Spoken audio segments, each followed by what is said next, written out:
अस्सलाम वालेकुम dear students, welcome to Merit Boarding and Day School College. जैसा कि हम चैप्टर 1 कंप्लीट कर चुके हैं।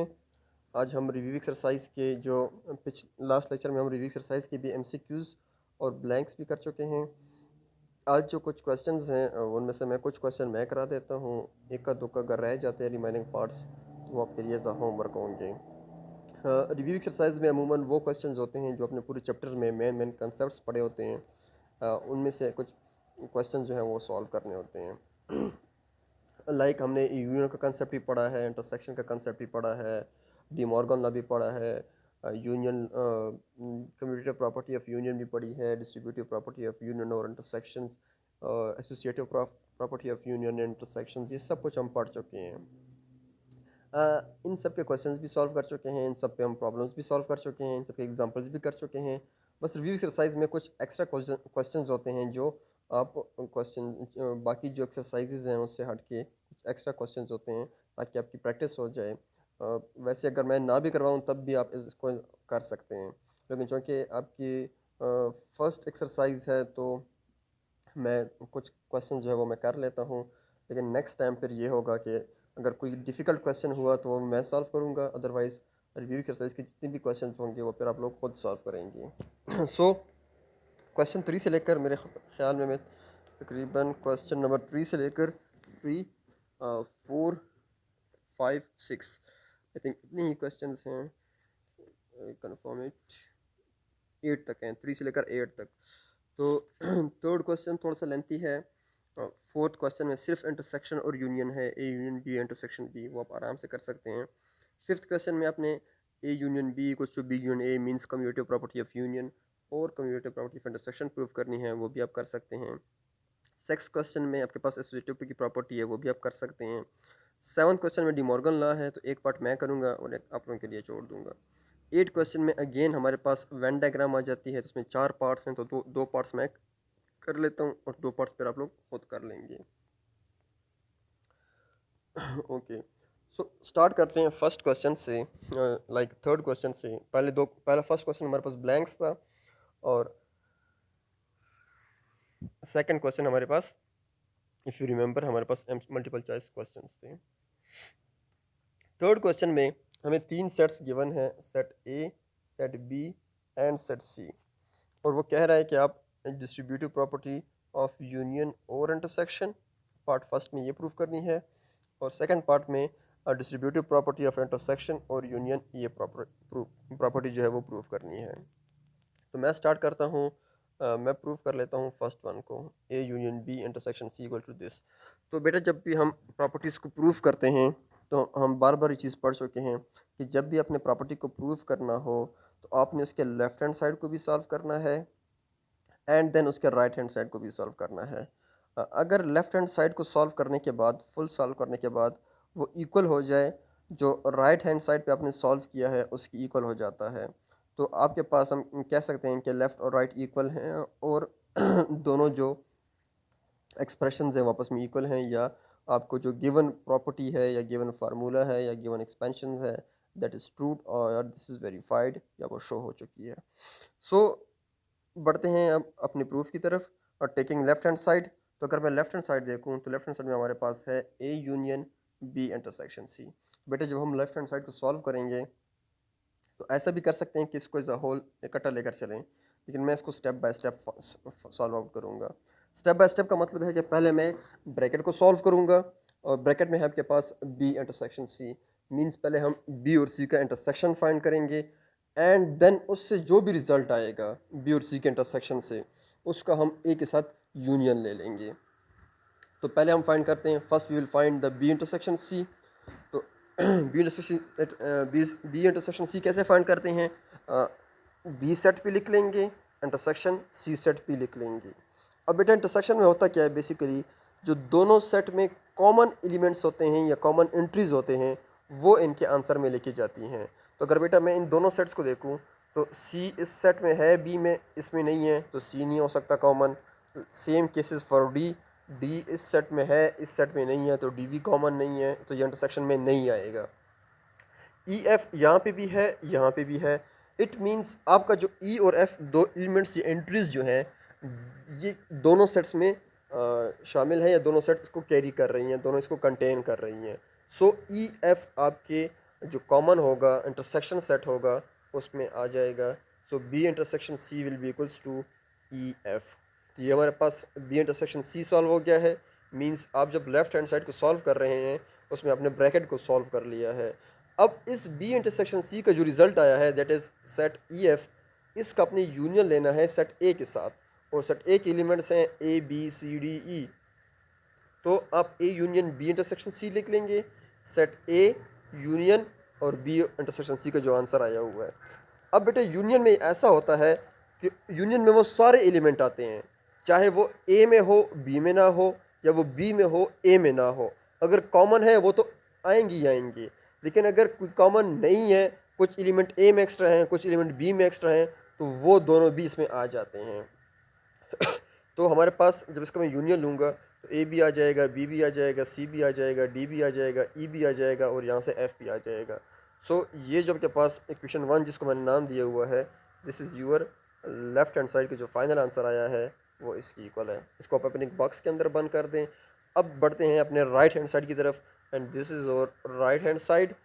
अब बेटा अगर मैं राइट हैंड साइड पे देखता हूँ, क्योंकि डिस्ट्रीब्यूटिव प्रॉपर्टी है तो हमारे पास दो ब्रैकेट हैं। एक हमारे पास ब्रैकेट है ए यूनियन बी का, और दूसरा ब्रैकेट हमारे पास है ए यूनियन सी का। तो मैं वन बाय वन इन दोनों ब्रैकेट्स को सॉल्व करूंगा। मींस पहले ए और बी का यूनियन फाइंड करूंगा एंड देन ए और सी का यूनियन फाइंड करूंगा। तो इससे जो इन दोनों सेट्स से या इन दोनों ब्रैकेट्स से जो रिजल्ट्स आएंगे उन दोनों का इंटरसेक्शन लूँगा, और ये सारा प्रोसेस करने के बाद हमारा जो राइट हैंड साइड है वो कंप्लीट हो जाएगा। जब राइट हैंड साइड कंप्लीट हो जाएगा उसको कंपेयर किया जाएगा इस लेफ्ट हैंड साइड से। अगर दोनों इक्वल हुए तो वहाँ से हम क्या कहेंगे कि दिस जो फार्मूला है या जो प्रॉपर्टी है दिस इज़ वेरीफाइड या दिस इज़ प्रूव्ड। सो पहले हम ए यूनियन बी को फाइंड करते हैं। ए यूनियन बी कैसे फाइंड होगा? A set union B set. Union में हम कम्बिनेशन करते हैं, कंबाइन करते हैं चीज़ों को। तो वो एलिमेंट्स वो जो या तो ए में हो या बी में हो, किसी एक में भी मौजूद हो, वो आपकी यूनियन में आ जाएंगे। तो हमारा जो यूनियन आएगा वो होगा A B C D E F की इक्वल। अब बेटा हम ए यूनियन सी फाइंड करेंगे। This is your A set union this is your C set. इन दोनों में अगेन यूनियन है, तो यूनियन में हम कंबाइन करते हैं चीज़ों को। तो वो एलिमेंट्स वो या तो ए में हो या वो सी में हो, वो ए यूनियन सी में आ जाएंगे। सो हमारे पास ए यूनियन सी इक्वल होगा A B C D E F G H. अब इन दोनों सेट्स का बेसिकली क्या लेना है? इंटरसेक्शन, बिकॉज इस ब्रैकेट और इस ब्रैकेट के बीच में इंटरसेक्शन का सिंबल है। तो इन दोनों का जब मैं इंटरसेक्शन लूँगा तो इंटरसेक्शन में हमारे पास क्या होते हैं? जो दोनों में कॉमन होते हैं, जो दोनों सेट्स में पाए जाते हैं, मौजूद होते हैं। लाइक आपके पास ए है, दोनों सेट में मौजूद है, ए आपके पास इंटरसेक्शन में आएगा। बी दोनों में है तो बी भी इंटरसेक्शन में आएगा। सी भी दोनों में है, डी भी दोनों में है, ई भी दोनों में है, एफ भी दोनों में है। So A B C D E F आपके इंटरसेक्शन में आ जाएगा, और ये आपके पास राइट हैंड साइड का फाइनल रिजल्ट होगा। तो this is your left hand side का फाइनल रिजल्ट। दिस इज़ को मैंने इक्वेशन 1 का नाम दिया हुआ है, और this is your right hand side का फाइनल सोल्यूशन है जिसको मैंने इक्वेशन 2 का नाम दिया हुआ है। अब अगर मैं इक्वेशन 1 और 2 को देखूं तो both are exactly same, A B C D E F, A B C D E F. तो बेटा यहाँ से मैं कह सकता हूँ फ्रॉम 1 एंड 2 कि left hand side equals to right hand side. और लेफ्ट हैंड साइड की जो हमारे पास जनरलाइज्ड फॉर्म थी या जो एक्सपेंशन थी वो थी A union B intersection C, और राइट साइड का जो एक्सप्रेशन है वो है A union B intersection A union C. So this is proved. Okay बेटा, अगर आपके पास जब आपको प्रूफ का कहा जाता है, वेरीफाई का कहा जाता है, शो का कहा जाता है, तो आपके पास लेफ़्ट और राइट का सोल्यूशन जो है वो सेम मस्ट आना चाहिए। ये बात मैं बार बार रिपीट कर रहा हूँ। अगर आपका सेम नहीं आता इसका हरगिज़ मतलब नहीं है कि ये वेरीफाइड नहीं होते या ये इक्वल नहीं है। इट मीन्स आप कहीं ना कहीं पे किसी न किसी स्टेप पे मिस्टेक्स आपसे हो रही हैं। सो आप को यहाँ से भी पता चल जाता है कि आपका क्वेश्चन सही है या नहीं है। सो इसलिए मैथ्स की जो मार्क्स होते हैं वो 100% होते हैं, क्योंकि आप क्वेश्चन सॉल्व कर लेते हैं, आपको पता होता है कि मेरा आंसर सही है या गलत है। आपके क्वेश्चन में आपके आंसर छुपे होते हैं। सो अगर आपको उससे कहीं पे भी लेफ़्ट राइट इक्वल नहीं हो रहे, इट मीन्स आप अपने क्वेश्चन को दोबारा देखें जो आपने सॉल्व किया हुआ है, स्टेप बाय स्टेप को दोबारा रिवाइज़ करें। आपको ज़रूर कहीं ना कहीं पे मिस्टेक नज़र आ जाएगी, उसको सही करें एंड देन इसको फिर वेरीफाइड कर दें। ओके। इसके बाद जो नेक्स्ट क्वेश्चन 4 है उसमें जस्ट यूनियन और इंटरसेक्शन फाइंड करने हैं, आप कर लेंगे। क्वेश्चन 5 में आपने एसोसिएटिव प्रॉपर्टी यूज़ करनी है, वो भी आप कर सकते हैं। Same cases for question number 6, simple उसमें अपनी यूनियन इंटरसेक्शन ही फाइंड करने हैं। क्वेश्चन 7 जो है इसका मैं एक पार्ट करा देता हूँ, इसमें डी मॉर्गन लॉ है। अगर क्वेश्चन 6 में देखें, सॉरी क्वेश्चन 3 में, ये वाला पार्ट आपने फिर खुद करना है। तो डी मॉर्गन लॉ में से मैं आपको जो सेकंड डी मॉर्गन लॉ है इसको हम प्रूव कर लेते हैं। हमें A B C 3 sets given हैं। ए सेट में है 1 2 3, बी सेट में है 2 4 5 और यूनियन में है या यूनिवर्सल सेट में है 1 2 3 4 5 6। तो बेटा इसको भी वेरीफाई करना है, प्रूफ करना है। तो अगेन सेम प्रोसीजर को फॉलो करेंगे। लेफ्ट हैंड साइड को भी मैं सॉल्व करूंगा और राइट को भी सॉल्व करूंगा। लेफ्ट और राइट से सेम आंसर आने चाहिए। जब लेफ्ट को सॉल्व करेंगे तो लेफ्ट में पहले ब्रैकेट सॉल्व होगी, और ब्रैकेट क्या है आपके पास, ए इंटरसेक्शन बी, और उसके बाद आपने इसका कंप्लीमेंट लेना है। तो ए इंटरसेक्शन बी में हमारे पास आएगा ए और बी का इंटरसेक्शन। तो देखें क्या क्या कॉमन है, ओनली 2 जो है एंट्री जो है वो कॉमन है, तो हमारे पास ए इंटरसेक्शन बी में आ जाएगा 2। अब बेटा जब हम कंप्लीमेंट फाइंड करते हैं तो बेटा ये को मैं कंप्लीमेंट बार बार कह चुके हैं कि कंप्लीमेंट का मतलब होता है कि किसी भी सेट को यूनिवर्सल सेट से सबट्रैक्ट करना। लाइक आप ए कंप्लीमेंट में इंटरेस्ट लेते हैं, इट मीन्स आपको ए को सबट्रैक्ट करना होगा यू में से, यूनिवर्सल सेट में से। आप बी कंप्लीमेंट में इंटरेस्ट रखते हैं तो आपको बी को सबट्रैक्ट करना होगा यूनिवर्सल सेट में से। आप ए यूनियन बी कंप्लीमेंट में आपका इंटरेस्ट है तो आपको यूनिवर्सल सेट से ए यूनियन बी को सबट्रैक्ट करना होगा, एंड सो ऑन, इस तरह आप करेंगे। यहाँ पे हमारा इंटरेस्ट है ए इंटरसेक्शन बी का कंप्लीमेंट, मींस मैं यूनिवर्सल सेट से ए इंटरसेक्शन बी को सबट्रैक्ट करूँगा, और ए इंटरसेक्शन बी मैंने इससे पिछले स्टेप में फाइंड आउट की है। This is your use, this is your B. इसमें डिफरेंस में बेसिकली क्या होता है बेटा, वो एलिमेंट्स आते हैं इसके सॉल्यूशन में जो पहले सेट में हो अगले में ना हो। तो पहले में 1 है, वो दूसरे सेट में नहीं, इस सेट में नहीं है। 3 भी नहीं है, 4 भी नहीं है, 5 भी नहीं है, 6 भी नहीं है, तो ये सारे आपके डिफरेंस में आ जाएंगे। जो 2 मौजूद है उसको फिर आपने नहीं लिखना। सो ये हमारे पास इक्वेशन 1 है। अगेन ये लेफ्ट हैंड साइड सॉल्व हो गई है। अब मैंने राइट हैंड साइड सॉल्व करनी है, एंड देन वहाँ से देखना है कि लेफ्ट और राइट का आंसर इक्वल है या नहीं है। तो बेटा जब मैं राइट हैंड साइड को सॉल्व करता हूँ तो राइट साइड पे देखिए आपके पास ए कंप्लीमेंट सेपरेट है, बी कंप्लीमेंट सेपरेट है, एंड देन उनके बीच में यूनियन है। तो बेटा मैंने पहले ए कंप्लीमेंट फाइंड करना है, जैसे कि इसको मैंने फाइंड किया हुआ है u minus A, this is your A complement. फिर मैंने b कंप्लीमेंट फाइंड करना है, मींस u माइनस बी, और ये b कंप्लीमेंट है, एंड देन इन दोनों का यूनियन लेना है। इन दोनों यूनियन से हमारे पास ये इसका आंसर आ जाएगा इक्वेशन 2 में। अब ये आपके पास लेफ्ट हैंड साइड पूरी सॉल्व हो गई और ये आपके पास राइट हैंड साइड पूरी सॉल्व हो गई। इन दोनों को अगर आप देखें इक्वेशन 1 और 2 को, तो लेफ़्ट और राइट एग्जैक्टली इक्वल हैं। यहाँ पे है 1 3 4 5 6, यहाँ पे भी है 1 3 4 5 6। तो बेटा from equation 1 and 2 left hand side equals to right hand side, and A intersection B whole complement equals to A complement union B complement। So one of the part of De Morgan law is verified.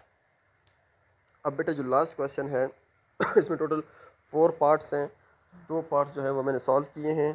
जो sets लिखने की जो presentation है वो सबसे important होती है, वो आप यहाँ से इसमें देख सकते हैं। लाइक आपको सेट ए गिवन है 0 2 4 6 8 10 12, सेट बी गिवन है 4 8 12 16 20, मीन्स मैं कह सकता हूँ कि ये 4 का टेबल है, और ये 6 का टेबल है। सी में कौन कौन से एलिमेंट हैं, 6 12 18 24 30। तो बेटा जब भी हम वेन डायग्राम ड्रा करते हैं तो यहाँ पे मैंने एक चीज़ मिसिंग की है, मिस्टेक की है, आप इसको करेक्ट कर लें। यहाँ पे सब में अपनी यू लिखना है। आप सबसे पहले रेक्टेंगुलर बॉक्स बनाएंगे, और रेक्टेंगुलर बॉक्स में आप उसको यू कहते हैं, उसमें यू यूनिवर्सल सेट होता है। और जो सेट्स होते हैं लाइक ए बी सी, वो आपके पास in the form of circles होते हैं। Like this circle represent set A, this circle represent set B, and this circle represent C. Same here, same is here, and same is here. अब बेटा सबसे मुश्किल काम और सबसे इम्पोर्टेंट काम इसमें होता है कि कौन सी एलिमेंट को कहाँ पे लिखना है। तो बेटा मैं इसको एक्सप्लेन कर चुका हूँ, दोबारा देख लेते हैं। बेटा ये वाला जो पोर्शन है, ये वाला ये वाला ये वो पोर्शन है जिसमें वो एलिमेंट आएंगे जो सिर्फ सेट ए में हो, बाकी दोनों सेट्स में ना हो। तो पहले मैंने यहाँ से देखने हैं कि वो कौन से एलिमेंट्स हैं जो सिर्फ सेट ए में है, बाकी किसी में नहीं है। ज़ीरो को देखें तो ज़ीरो सिर्फ सेट ए में है, बाकी दो में नहीं है, तो वो इस पोर्शन में आ जाएगा, इस पोर्शन में। अब नेक्स्ट नंबर है टू। टू भी सिर्फ ए में है, बाकी दोनों सेट में नहीं है। नेक्स्ट 4 ए बी में है, 6 ए सी में है, 8 ए बी में है, 10 10 ऐसा एलिमेंट है जो सिर्फ सेट ए में है, वो भी यहाँ पे आ जाएगा। और 12 जो है वो through out, I think so common है, यस थ्रू आउट कॉमन है। अब ये जो पोर्शन है बेटा, दिस पोर्शन इज सिर्फ जिसमें सेट बी के एलिमेंट हो, वो बाकी किसी एलिमेंट में ना हो, तो वो 16 एंड 20 हैं। 4 एंड 12 बाकी कॉमन है, या तो तीनों में कॉमन है या किसी भी ए बी में कॉमन है। सिर्फ 16 12 20 जो हैं वो सिर्फ बी, सेट बी के एलिमेंट्स हैं, तो वो यहाँ पे आ जाएंगे। इसके बाद बेटा अलग तीसरा पोर्शन है जिसमें सिर्फ और सिर्फ सी के एलिमेंट आते हैं, बाकी किसी के एलिमेंट नहीं होते।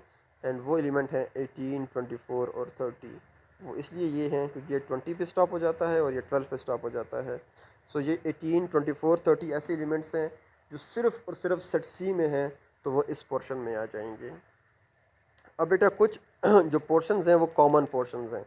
लाइक अगर ये पोर्शन में देखूँ तो ये ए और सेट बी का, इन दोनों का कॉमन पोर्शन है, ए और बी का कॉमन पोर्शन है। तो ए और बी के कॉमन पोर्शन में वो एलिमेंट्स आएंगे जो सेट ए और बी दोनों में है। लाइक 4 इधर भी है, बी में भी है, 8 ए में भी है, 8 बी में भी है, बाकी सी में दोनों नहीं है, तो ये इस पोर्शन में आ जाएंगे। इसी तरह ये अगर पोर्शन देख लूँ तो ये पोर्शन कॉमन है इस बी और सी सेट में, लेकिन बी और सी सेट में कुछ भी कॉमन नहीं है, तो ये चीज़ एम्प्टी सेट रह जाएगी। इसी तरह ए और सी में भी कुछ कॉमन, ये जो रीजन है ये ए और सी का कॉमन रीजन है, this is A set, this is C set. तो ए और सी में 6 जो है वो कॉमन है। बाकी जो 12 है वो तीनों में कॉमन है। जब तीनों में कॉमन है तो उसको हम इन तीनों के कॉमन वाले रीजन में लिख देंगे, इस जगह पे लिख देंगे। तो ये वो रीजन है जिसमें ए बी सी तीनों जो है वो कॉमन हो गए हैं। तो बेटा ये इन चीज़ों को लिखना, इस स्टाइल में लिखना, ये थोड़ा सा डिफ़िकल्ट वर्क है। बाकी आपसे जो क्वेश्चन में डिमांड किया गया है, जो यूनियन मांग रहे हैं, जो इंटरसेक्शन मांग रहे हैं, जो प्रॉपर्टी मांग रहे हैं, वो तो आपने जस्ट शेड करना है कि कौन सा रीजन जो है वो शेडेड होगा। तो लाइक अगर मैं फर्स्ट पार्ट करूँ तो फर्स्ट पार्ट में है A union B union C. इनको मैंने अब स्टेप वाइज करना है। जैसे हम सॉल्व करते हैं तो पहले हम ब्रैकेट सॉल्व करते हैं, मींस पहले बी यूनियन सी फाइंड करेंगे। तो यहाँ भी जब इसको सॉल्व करूँगा बेटा तो पहले मैं बी और सी का यूनियन फाइंड करूँगा। तो बी और सी का यूनियन का मतलब होता है कि वो एलिमेंट्स जो या बी के हों या सी के हों, तो वो सारे ये सारे एलिमेंट आ जाते हैं। उन सबको अपने क्या करना है, शेड कर देना, जिस तरह इसको मैंने शेड किया हुआ है। आपको मैंने ये तरीका भी बताया है कि आप चुपके से जाएं और ये चेक करें कि बी और सी में क्या कौन कौन से एलिमेंट आ सकते हैं। लाइक अगर मैं इसको साइड पे सॉल्व करना चाहूँ तो 4 भी यूनियन में आएगा, 6 भी यूनियन में आएगा, 8 भी आएगा, 12 भी आएगा, 16 भी आएगा, 24 भी आएगा और 30 भी आएगा। तो ये एलिमेंट्स जहाँ जहाँ पे हैं उसको शेड करना है। तो 4 4 8 दोनों आ रहे हैं तो ये रीजन भी शेड होगा, 12 भी आ रहा है तो ये रीजन भी शेड होगा, 16 20 भी हैं तो ये रीजन भी शेड होगा, और 6 है तो ये रीजन भी शेड होगा, 18 24 30 है तो ये भी शेड होगा। तो इट मीन्स ये सारा जो है वो शेड हो जाएगा, and this is your B union C. अब यहाँ पे काम ख़त्म नहीं होता, आपने फर्दर ए के साथ इसका यूनियन लेना है। तो इस शेडेड रीजन का अगर मैं इस शेडेड रीजन का अगर ए के साथ कॉमन ले लेते हैं, यूनियन ले लेते हैं, तो जो नॉन शेडेड कॉमन रीजन है वो भी क्या हो जाता है, शेडेड हो जाता है। सिंपली बात ये है, अगर तीनों के बीच में यूनियन है तो ये तीनों सेट जो हैं वो क्या हो जाएंगे, शेडेड हो जाएंगे। ये हमारे पास फर्स्ट पार्ट है। इसी तरह जो सेकंड पार्ट है उसमें अगर हम देखें तो A intersection B union C, तो B union C as it is, ऊपर भी मैंने बी यूनियन सी किया है। उसके बाद ए के साथ उसका इंटरसेक्शन लेना है। तो इस पूरे रीजन का अगर मैं देखूं, जो शेडेड रीजन है, this is your shaded region, इसका अगर मैं इंटरसेक्शन ले लूँ इस सेट के साथ, तो बाय डायग्रामेटिकली ये रीजन सिर्फ शेडेड हो जाएगा, and this will be your result, ये वाला रीजन सिर्फ शेडेड है। लेकिन अगर मैं वो दूसरा तरीका करना चाहूँ तो फिर मैंने इन दोनों का यूनियन लिया होगा। इस यूनियन में इसके साथ जो इंटरसेक्शन आ रहा है, तो इन दोनों के इंटरसेक्शन में 4 भी आएगा, 8 भी आएगा, 6 भी आएगा, 12 आएगा। तो 4 6 8 12, तो सिर्फ वो ये वाले रीजन है और ये रीजन क्या होगा फिर शेडेड हो जाएगा। सो बेटा ये हमारे पास वेन डायग्राम को भी हम दोबारा कर चुके हैं रिव्यू एक्सरसाइज में। और बाकी जो क्वेश्चंस हैं उनको मैं डिमॉर्गन लॉ को भी दोबारा करवा चुका हूँ, डिस्ट्रीब्यूटिव प्रॉपर्टी को भी। तो ये से क्वेश्चन है जो मेन इंपॉर्टेंट क्वेश्चंस हैं वो मैंने करवा दिए हैं। बाकी जो छोटे छोटे क्वेश्चंस हैं वो फिर आप लोग खुद कर लीजिएगा। और इसी के साथ हमारा जो चैप्टर 1 है वो कंप्लीट हो गया है। तो आप कल संडे है तो आप लोग को चाहिए कि आप पूरे चैप्टर 1 की दोबारा प्रैक्टिस करें, अपनी नोटबुक्स कंप्लीट करें। और कोई भी आपको इशू न फील हो या आपको लगे कि यहाँ पे मुझे समझ नहीं आ रही है, चाहे वो मेल है या फीमेल स्टूडेंट है, तो ही एंड शी ओपनली आप पूछ सकते हैं, कमेंट कर सकते हैं, हम आपको बार बार चीज़ें एक्सप्लेन करेंगे। ये जो ऑनलाइन सेशन चल रहे हैं आप लोगों के फ़ायदे के लिए चल रहे हैं। सो हिचकिचाने की कोई ज़रूरत नहीं है कि मैं कमेंट करूँगा तो बाकी स्टूडेंट कहेंगे कि इसको समझ नहीं आ रही, इसने पूछ लिया। नो, आपको समझ नहीं आ रही है तो आप बिला शर्माए कुछ भी किए हुए डायरेक्ट कमेंट करें और उसको अपने डाउट्स को क्लियर करें, ताकि आपके जो कॉन्सेप्ट्स हैं वो क्लियर हो जाएं। बाकी प्रैक्टिस करें।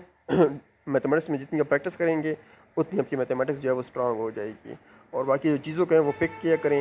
हर क्वेश्चन में कोई ना कोई ट्रिक्स होती है, टेक्निक्स होती है, उन टेक्निक्स को बाकी पिक किया करें और बाकी जो है प्रैक्टिस किया करें। थैंक यू एंड अल्लाह हाफिज़। इंशाल्लाह फिर जो नेक्स्ट लेक्चर है उसमें हम चैप्टर 2 स्टार्ट करेंगे। सो चैप्टर 2 स्टार्ट करने से पहले आप लोग अपने चैप्टर 1 की सारी नोटबुक्स कंप्लीट कर लें और प्रैक्टिस भी कर लें। अल्लाह हाफिज़।